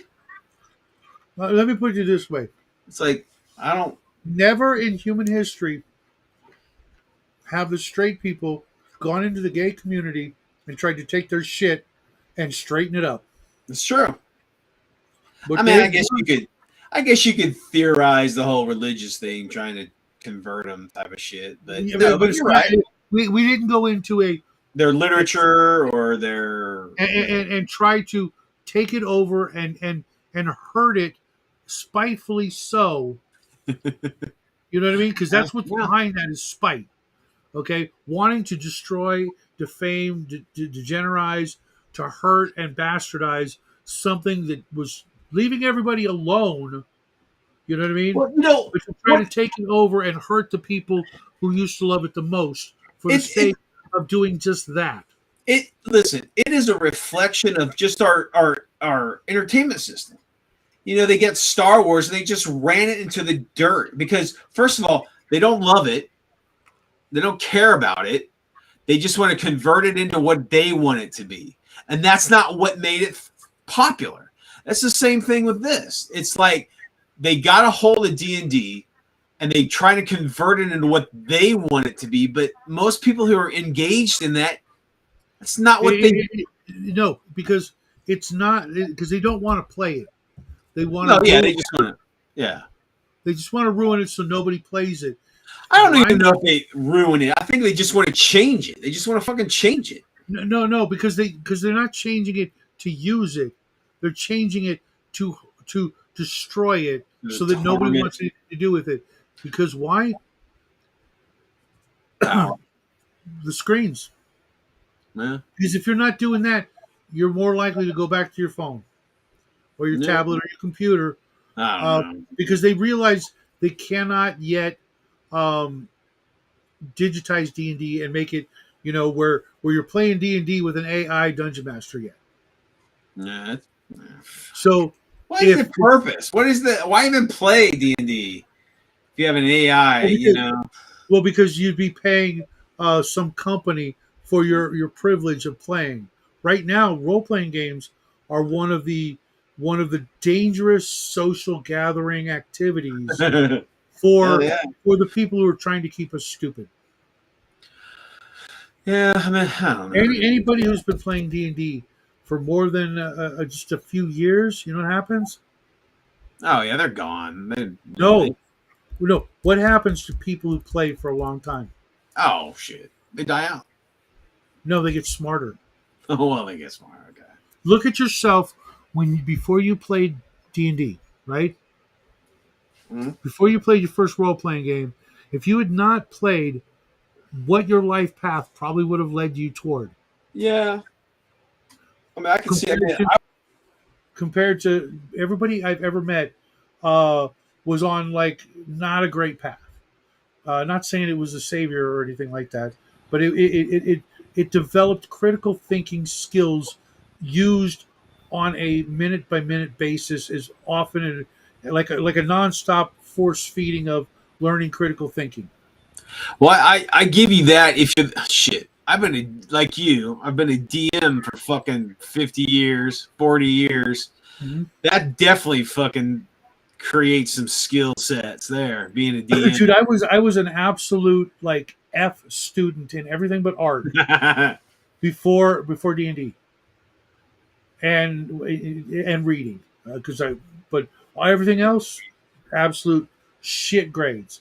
But within 2 years, I went from that to nothing but A's. That's good. I was a C student because I just didn't give a fuck. Right. I hated school. I hated it. I did too. I did too. But after I started playing, I started paying a lot more attention because I needed to learn some of this stuff, like math. Like Yeah. the first time I had to figure out how much a wall of stone spell could make in stone, I had to learn some math. Yeah. I was like, oh my god, I don't know how to do this. Gosh, I should have learned this in school yesterday. And you know, you need I hear something. you, Rooster. Same thing, man. Being a fucking teenager in the 80s. I mean, I was a geek. I had girlfriends and stuff. They were around, but I was not into girls until I was probably high school, college. So it was gaming. It was all fucking gaming. See, I'm the exact like exception because I had my first girlfriend. I was 14. She was 17. I was a paid dungeon. Rocking the cradle there. Oh, she was freaking gorgeous. She teach you Italian the ways. What? She teach you? Yes, she taught me a few things. But I was a paid DM at Bob's Comics. That's actually where I got my real start as a paid DM. And from that point on, I always had a girlfriend.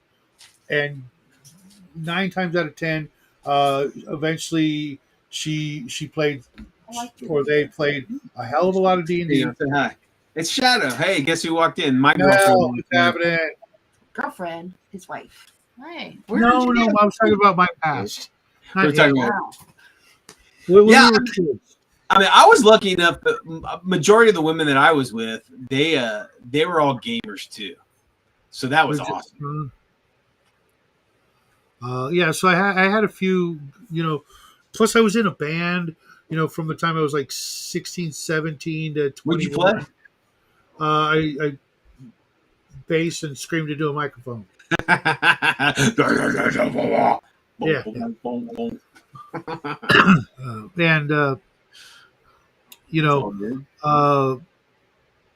was a lot of drugs, there was a lot of sex, there was a lot of rock and roll, but there was a lot of TV, and it was all during the Satanic Panic, and we were all at school in our leather jackets, long hair, the kids you talked to if you wanted to get stuff and things like that. You knew a guy who knew a guy who hooked you up. Smoking before we were 18, kind of thing. I liked your video. Oh, my wife said she liked my video. I just put a thank you. Which one? Oh, that I'm on right now. Yeah, I was in there. Oh, she's been watching this. She's been babysitting. She's been watching this. Talk about shit. Oh man. But yeah, I really think that the hobby that we're in does not make good worker drones.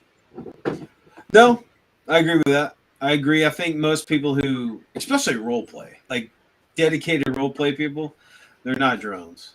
They're individual. Or even the hardcore like dungeon crawlers, because what we've done is tapped into a way to do like really exciting things while we're sitting on our ass. You know what I mean? So we've game theoried these what if situations over and over and over, and compiled them in our friggin' meat processors up here to gamify the whole Red Dawn what ifs. Yeah. Oh yeah, trust me. Yeah. And that doesn't make for good slaves. It's true. And so putting a kibosh, I know it's seriously conspiracy theory stuff, but if I was trying to run the world, I would outlaw it.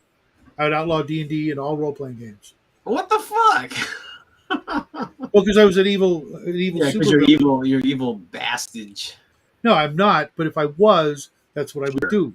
You know, Yeah. because I would want nothing but a population of 65 IQ people who are easily motivated by sex and their tablets or their iPhones and food, and that's it. And we are really coming close to a society that left unchecked will be nothing but that. Yeah, I don't know. I think the older we get, the more cynical we get. I think. No, it's right there in front of our face. No, I If we see aren't it. I too see it. if we're not too woke or worried about being called a racist or a Nazi, there are huge swaths of the planet that are being geared toward that eventuality. You know, if you progress Europe without checked immigration Yeah. and population control, you will have that. Yeah. We're Yeah. smart, exactly, Cal, We are smart. and therefore dangerous. Well, Hey, real quick, have you seen this yet? I Hold on. did. I saw it on your video. It was badass, dude. Well, I want you to. I'm not done. I got a lot more work to do. Um, but the company that does the 3D prints for these, fucking 25% Oh off yeah, for life. for life. Yeah, 25% off. make a That's video of it. insane. That's I awesome. mean, mind you, their prices are probably marked up. I don't know what the going rate. It's like it looks like $8 a 28 millimeter miniature. This one cost me like 18. That's I had to assemble it. Yeah, that's GW fucking shit. But yeah, that's the norm now. But 25% off forever That's pretty sweet. just by painting one mini and And then sending him showcasing it. That's you don't hey, even man. you can just send him the picture and not do anything with it. You can just say click here. I did this. Okay, now I get 25% off. That's awesome. I mean, listen, that's one way to that's a good business plan. And I look, they've got a lot of minis. Not a lot that I actually want right now, and none of the NSFW minis that I would probably buy a crap ton of because I'm a dirty old man. But yeah. Well, that's cool. That's a great deal. Yeah, you guys go check out that. What was it called? What was the Wisetoad, Wise wisetoad.com. There's a guy on I can't remember his damn fucking name now. I always remember these channels, but I forgot their name. He does like he'll showcase like the new STLs that are coming out, like all these different companies and Really, stuff. that's a smart business model. Yeah, he does like a sci-fi one, and he does like a fantasy one, and it's all these STLs and whatever Kickstarter. And so it's a pretty good site to check out to just get see what's out there. Yeah, unfortunately, I've backed a crap ton of Kickstarters that all come with minis, and I have nowhere to put them. I did find the ultimate. Did you see that video I did for storing minis? I'll show you. I got one right here. This is how you store minis, folks. Ah, shit! I just yanked that. And they got them in different sizes. Oh yeah, the card boxes. Freaking super cheap when you buy more than one. And this isn't even the biggest size they make. And if you take out the dividers, I've got some of these same boxes that are 20 to 30 years old. Damn. Still holding up. Cool. Sure, if they get wet, they're screwed. Yeah. But when they dry out, they'll be okay. I use those Chess X boxes, as you guys can see in the back. I've got 20. I got 20 of them. I've got 20 of those. And I use that kind of shit. I don't like the clear plastic because they don't last very long in the heat and sun. Heat just as much as sun. The Chess X boxes are hard to find and very fucking expensive. Yeah, they're getting pricey now. and some of the other cheaper things that I found don't stack as well. Yeah.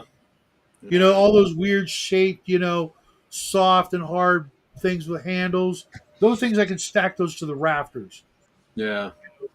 especially with plastic or resin minis.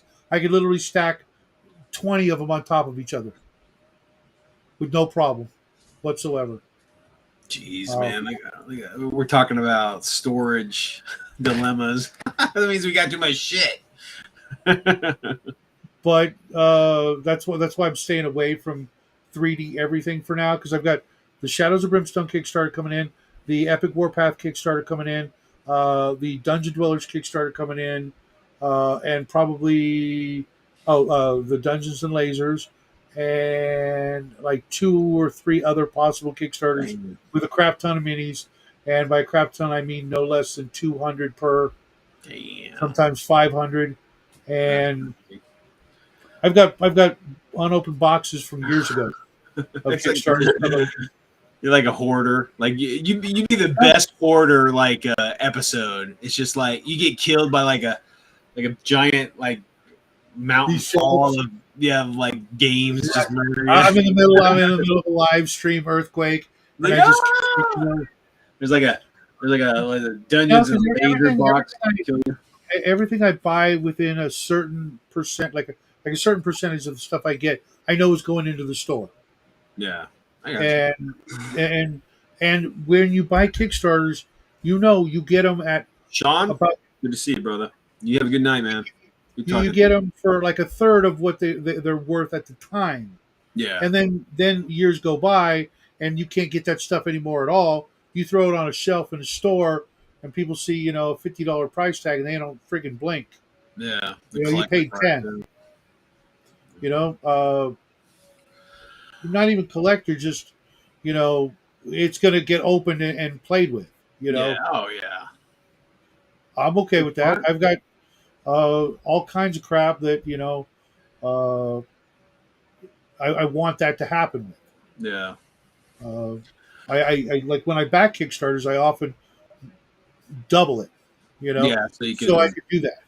Yeah. That way I get, I get what I want for free, and I still end up making a profit. Sure. That's cool. And so when I get to freaking Texas, We're waiting for you, man. dude, Get your ass out here. I'm telling you, man, I won't sleep for a month. Shit, man. Nothing but freaking unpacking and gaming and setting up tables for this tables for this game only, until it's not. That's funny. Well, hey, man, I think it's about time to hit the sack. It is. It's a school night. Got to get the boy ready for school. It's always cool hanging out with you, man. Yeah, Send you me the link too, more brother. often. Or I let me know. know I just trying to break free from that work thing, man. You know how that is. Jeez. And the same goes on my channel. You're always welcome. Thanks, Everybody brother. loves you. All right, man. Whatever you guys do, keep it weird and go check out Shadow's. That's right. Go check out Shadow's channel. Subscribe. Get him over the 1,000 mark. And Appreciate it. get us in the streets. Go give the wife a hug for me, and I will see you in the funny papers. We'll do, guys. Keep it weird.